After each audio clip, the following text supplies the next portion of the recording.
Hi everybody, this is Steve again, and welcome back to I Hate Bullies. If anybody has any questions or comments, you can always email me at ihatebullies@gmail.com. And I want to talk a little bit about who is a bully and maybe some of the things that I went through.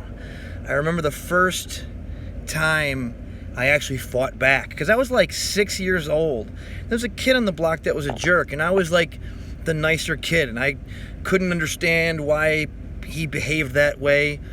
You know, I remember his name to this day. Not that I'll say it, because I hope to God that he's grown and learned. But I remember when we were moving out of the house and we were leaving Elk Grove, moving to Schaumburg, Illinois.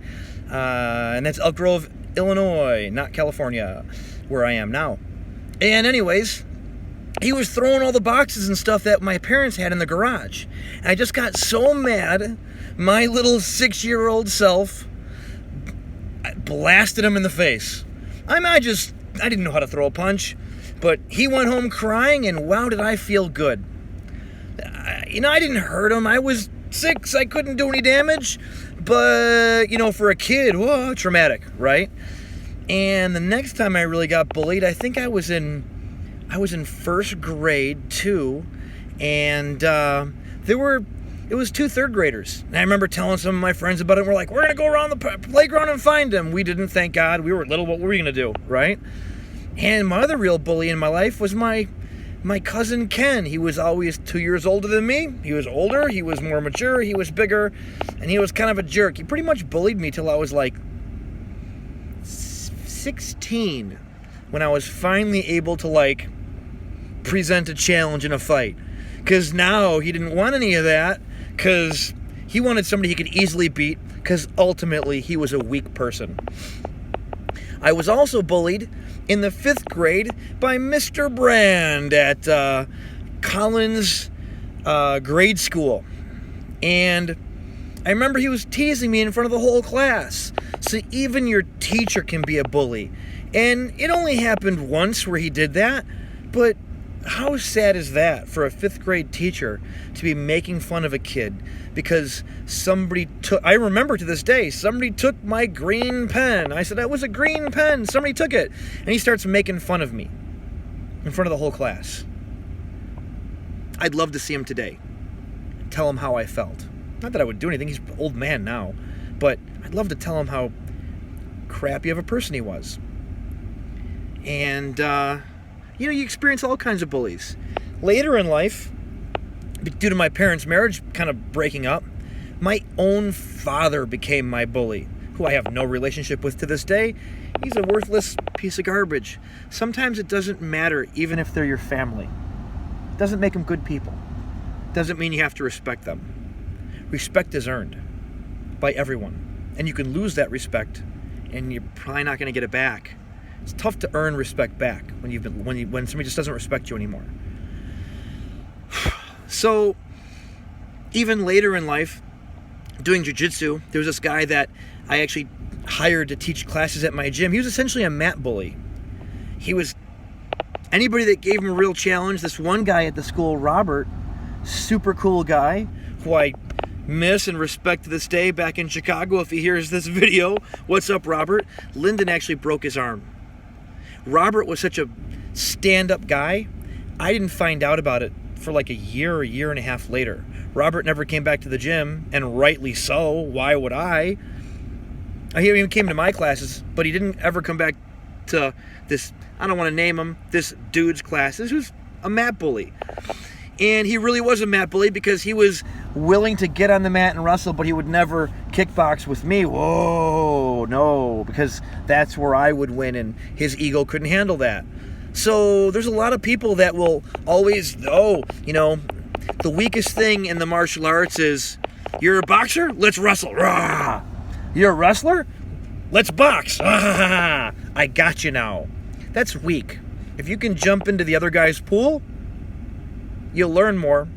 You learn how to fight and survive. That's awesome. You might get bullied by coworkers, a customer at the store. So, kids, it doesn't end as children. There's bullies everywhere. Your boss might bully you later in life. So, you kind of have to learn how to stand up for yourself realize that they're weak, crappy people everywhere that have no interest in evolving. I want to evolve. I want to love everybody. Even here in Palm Springs, before I moved out to Palm Springs, I didn't know anything about Palm Springs. For the people that know, I had no idea that the end of the rainbow lands here. What I mean by that is, there's a lot of gay people here, and who cares if you're confident with yourself? That shouldn't bother you. If it bothers you, look hard at yourself, because there's something you're holding back or you can't face within yourself. And there's a couple people that were transgender that signed up at my gym, and mostly because I made them feel so comfortable. And what was really shocking was this one lady that identified herself as a man. She was very comfortable, tried to give her some ideas. Hey, whatever, hey, you can work out in this corner of the room or in class. It's not as open and everybody's going to see it, whatever. She wound up coming to me and telling me that she had to quit because some of the members weren't nice to her and made comments. And that really shocked me because of this area. I mean, if you can't handle people like that, what are you doing here? And even as adults, she had to face this because she identified as a man. I mean, I'm not going to get into the politics of he, she, all that. Whatever somebody wants to be called, that's what I'll call them. I'm just going by chromosomes, I guess. But, so everybody in life, especially if you're a little different, if you dress different, if you're uncomfortable in your own skin, man, the one thing I'll tell you is, especially with some people like, gay marriage, whatever, and they hate on gay marriage. Well, look at yourself, and why is that a problem? Because it's so hard to find love in this world and somebody who really cares about you. So if you can find that, why would you knock that or put that down or tell somebody it's not right? What does that mean? What's your judgment? Why are you even involved in their life? Why do you care? Who cares? And I'll be honest with you, I'm straight as a ruler, but there's been a lot of gay guys that have hit on me out here. It doesn't bother me. I take it as a compliment. Because they could look at me and be like, oh, gross. I mean, wouldn't you think that'd be worse? So take it as a compliment and be like, hey, sorry, this is who I am, and I have no interest, but wow, thank you very much. It's always nice to be considered attractive by somebody. Why is that a downer? So for the people that have any hate or say this isn't right or that isn't right, why don't you stay out of other people's lives?